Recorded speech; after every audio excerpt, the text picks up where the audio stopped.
Hi guys, this is Prashant from PS Classes by Prashant Singh sir YouTube channel. आज की इस video में dear friend हम स्टडी करेंगे हाउ टू इंट्रोड्यूस योरसेल्फ। दोस्तों, आप एक स्टूडेंट हो और जा रहे हो एक नए कॉलेज में, वहाँ पर आपको इंट्रोड्यूस करना पड़ सकता है। आप एक जॉब के लिए जा रहे हैं, वहाँ पर भी आपको इंट्रोड्यूस करना पड़ सकता है, या किसी ऑडिटोरियम में आप हैं और हजारों लोगों के बीच में आपको इंट्रोडक्शन अपना देना पड़ सकता है।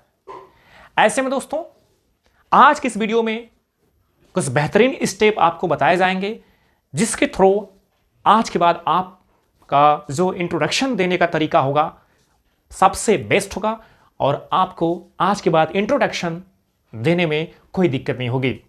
तो दोस्तों, इस वीडियो में आप एंड तक बने रहिए। तो आइए दोस्तों, शुरू करते हैं अपना पहला स्टेप। जैसा कि दोस्तों, जब हम किसी से मिलते हैं तो सबसे पहले हम फर्स्ट स्टेप में ग्रीटिंग करते हैं। ग्रीटिंग करने का मतलब होता है अभिवादन करना। जब आप किसी से मिलते हैं तो उसका अभिवादन करते हैं, प्रणाम बोलते हैं, नमस्कार बोलते हैं। लेकिन इंग्लिश में आप जब किसी से मिलेंगे तो आपको अलग अलग समय के लिए अलग अलग तरीके से अभिवादन करना होता है। दोस्तों, अगर हम बात करें तो अगर सुबह में आपको अभिवादन करना है तो गुड मॉर्निंग आप बोलते हैं, इसको ध्यान देना है। और गुड मॉर्निंग जो होगा वो 12 बजे से पहले तक होता है। अगर 12 बजे से लेकर के 5 बजे के बीच आप इंटरव्यू देने जा रहे हैं या अपना परिचय कहीं पर दे रहे हैं तो उस स्थिति में आपको गुड आफ्टरनून बोलना होता है। लेकिन दोस्तों, अगर 5 बजे के बाद आप अपना इंट्रोडक्शन देने जा रहे हैं तो आपको गुड इवनिंग बोलना होता है। इसी के साथ दोस्तों, अगर हम बात करें तो अगर आप इंटरव्यू देने जा रहे हैं या आप किसी स्कूल में नए क्लास में एंट्री ले रहे हैं और वहां पर आप जो है अपना परिचय दे रहे हैं, तो ऐसी स्थिति में आपको good morning, good afternoon, good evening in शब्दों का प्रयोग करना है। क्योंकि दोस्तों, ये जो होते हैं फॉर्मल ग्रीटिंग होता है। फॉर्मल ग्रीटिंग का मतलब होता है ये जो होता है औपचारिक अभिवादन होता है। कभी भी दोस्तों ऐसे सिचुएशन में आपको हाय, हेलो, हे, व्हाट्सअप का यूज आपको नहीं करना है। तो पहला स्टेप आप इस तरीके से अपना तैयार करेंगे। सेकेंड स्टेप में हम फॉलो करेंगे, नेम को बताएंगे और इसी के साथ प्लेस को बताएंगे। नेम बताने के यहां पर हमारे पास 4 तरीके हैं। अगर दोस्तों हम बात करें तो हम कह सकते हैं दिस इज अपना नाम लिख सकते हैं, या आई एम अपना नाम लिख सकते हैं, या माई सेल्फ इज अपना नाम लिख सकते हैं। जैसा कि दोस्तों आप यहां पर कटा देख रहे हैं, इसके बारे में अभी हम आपको बताएंगे। और इसी के साथ माई नेम इज के बाद अपना नाम लिख सकते हैं। जैसे हम देख सकते हैं this is Ravi, I am Ravi, myself is Ravi, या माई नेम इज रवि। लेकिन दोस्तों, हमें ध्यान देना है कि माई सेल्फ जो है एक पसेसिव प्रोनाउन है और पसेसिव प्रोनाउन के बाद जो है किसी भी नाउन का यूज नहीं होता है। तो ऐसे में दोस्तों ये वाला सेंटेंस हमारा एक गलत हो जाता है। तो दोस्तों आगे इससे हम चलेंगे तो प्लेस हमें बताना होता है, और प्लेस हम 2 तरीके से बता सकते हैं। आई एम फ्रॉम, आप जहां के रहने वाले हैं वहां का नाम बताएंगे, प्रयागराज, लखनऊ, जो भी हो। और I belong to Prayagraj, Lucknow. इस तरीके से आप अपना नेम और प्लेस तैयार कर सकते हैं। आइए दोस्तों चलते हैं नए स्टेप। दोस्तों तीसरी स्टेप में हम आइए जानते हैं। थर्ड स्टेप में educational qualification and family background के बारे में हम बता सकते हैं। तो दोस्तों आई एम इन, अगर आप 7th क्लास के स्टूडेंट हैं तो आपको यहां मेंशन करना होगा I am in 7th standard, या आप इसी को इस प्रकार भी लिख सकते हैं आई एम इन क्लास 7। ये तो 7, 8 या 9 या 12 स्टूडेंट के लिए बताया जा रहा है। इसी के साथ दोस्तों अगर हम बात करें, अगर आपने 12th कंप्लीट कर लिया है तो आप कह सकते हैं I completed my 12th from, जिस स्कूल से किया है, जिस कॉलेज से किया है, उसका नेम आपको राइट करना है।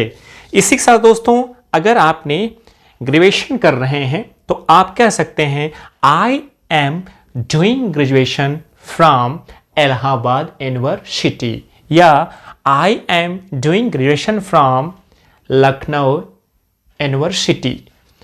तो दोस्तों इसी के साथ आप ये भी बता सकते हैं कि I am BTech in computer science, या आप कह सकते हैं I am BTech in electronics जो आपने किया है, या दोस्तों आप कह सकते हैं I M in BA 3rd years, या दोस्तों आप कह सकते हैं कि आई एम परसुइंग बीए, या इसके साथ दोस्तों और भी आप कह सकते हैं अगर आप ग्रेजुएट हैं, पोस्ट ग्रेजुएट हैं, I M graduate, I am post graduate. अगर आगे बात करें तो फैमिली के बारे में इंटरव्यू में आप बता भी सकते हैं या स्किप भी कर सकते हैं। अगर आपको फैमिली के बारे में बताना है तो आप as far as my family background is concern बता सकते हैं। आप बता सकते हैं आपके फैमिली का जैसा भी बैकग्राउंड हो। अगर आपका एक बड़ा भाई है और एक बड़ी बहन है तो आप इस प्रकार बता सकते हैं I have an elder brother and an elder sister. दोस्तों मान लीजिए आपके 2 बड़े भाई हैं तो आप कह सकते हैं आई हैव 2 एल्डर ब्रदर्स। मान लीजिए आपके 3 बड़े भाई हैं तो आप कह सकते हैं आई हैव 3 एल्डर ब्रदर्स। इस प्रकार से आप इस स्टेप को फॉलो करके बेहतरीन इंट्रोडक्शन दे सकते हैं। आइए अगले स्टेप पर चलते हैं। तो दोस्तों इस 4th स्टेप में हम बात करेंगे। 4th स्टेप में स्किल एंड एक्सपीरियंस के बारे में आप बताएंगे। अगर आपने कोई एडिशनल क्वालिफिकेशन लिया है तो उसके बारे में आप यहां पर बताएंगे। जैसे आप देख सकते हैं I have done diploma in computer application, या आप कह सकते हैं I have done 12th month course. आपने जो भी कोर्स किया है जिसमें भी डिप्लोमा है। इसके बाद दोस्तों अगर आपके पास कोई एक्सपीरियंस है तो उसके बारे में आप बताएंगे। और एक्सपीरियंस स्टूडेंट के पास तो होता नहीं है। अगर वो 6th स्टैंडर्ड का है, 7th स्टैंडर्ड का है तो उसके लिए एडिशनल क्वालिफिकेशन और एक्सपीरियंस वाली चीज़ों को छोड़ देना होता है, क्योंकि उसके पास एक्सपीरियंस होता ही नहीं है, एडिशनल क्वालिफिकेशन होता ही नहीं है। तो दोस्तों अगर एक्सपीरियंस की बात की जाए, आपने एक्सपीरियंस लिया है तो आप कह सकते हैं I have 2 years experience working with, जिस कंपनी में आपने काम किया है, जहाँ पर काम किया है उसका नाम ले सकते हैं। या अगर आपने अभी ग्रेजुएशन किया है और उसके बाद कहीं इंटरव्यू देने जा रहे हैं तो उस ऐसी स्थिति में आप कह सकते हैं आई एम फ्रेशर। आपको स्पष्ट बता देना है। तो दोस्तों इसी के साथ अगर आप चाहें तो आपके पास अगर कोई एक्सपीरियंस है तो आप इस प्रकार भी कह सकते हैं I have 3 years experience in work name. जहाँ पर भी जो वर्क आपने किया है उसके बारे में बता सकते हैं। तो दोस्तों 5th स्टेप की तरफ चलते हैं। 5th स्टेप में हम देखेंगे हॉबी। अपनी हॉबी को बताते हैं। दोस्तों आप हॉबी को इस तरीके से बता सकते हैं। बहुत प्रचलित सेंटेंस है, my hobby is listening to music and reading book. दोस्तों आपको एक चीज ध्यान देना है कि जो लिसन वर्ड होता है ये हमेशा अपने साथ प्रेपोजिशन टू लेता है। तो लिसन के साथ हमेशा प्रेपोजिशन टू का यूज करना होगा। आप इसको इस प्रकार भी लिख सकते हैं। अगर आपकी एक हॉबी है, एक से ज़्यादा हॉबी है, तो सेंटेंस बना सकते हैं माई हॉबी इज डांसिंग, या आप लिख सकते हैं माई हॉबी इज कुकिंग।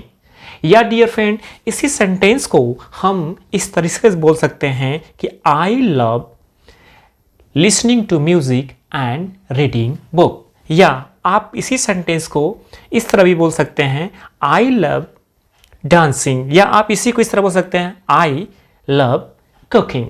तो डियर फ्रेंड, अंतिम पड़ाव पर हम आ गए हैं। जो हमारा लास्ट स्टेप होगा वो क्या होगा, इस तरह से अपना इंट्रोडक्शन देने के बाद लास्ट में हमें धन्यवाद भी देना होता है। तो हम बोलते हैं that's all about me, thank you. तो प्यारे साथियों, एक बेहतरीन इंट्रोडक्शन का PS क्लासेस क्लास लेकर के आया। इस इंट्रोडक्शन वाले वीडियो को आप पूरे देश के कोने कोने तक फैला दीजिएगा, ताकि जो हमारे भाई बहन पढ़ रहे हैं वो अपना ये इंट्रोडक्शन का क्लास देखें और इस वीडियो से लाभ उठाएं। तो दोस्तों, अगर अभी तक भी हमारे चैनल को आपने सब्सक्राइब नहीं किया है तो प्लीज़ सब्सक्राइब कर लीजिएगा। राइट साइड में बेल आइकन के बटन को प्रेस कर दीजिएगा ताकि ऐसी वीडियो का नोटिफिकेशन आप तक सबसे पहले पहुंचे। इसी के साथ दोस्तों आपको बता देना चाहते हैं कि अपना एक जो है आप स्वयं इंट्रोडक्शन बनाइएगा और कमेंट बॉक्स में कमेंट करके बताइएगा कि कैसा लगा ये वीडियो आपका। Thank you.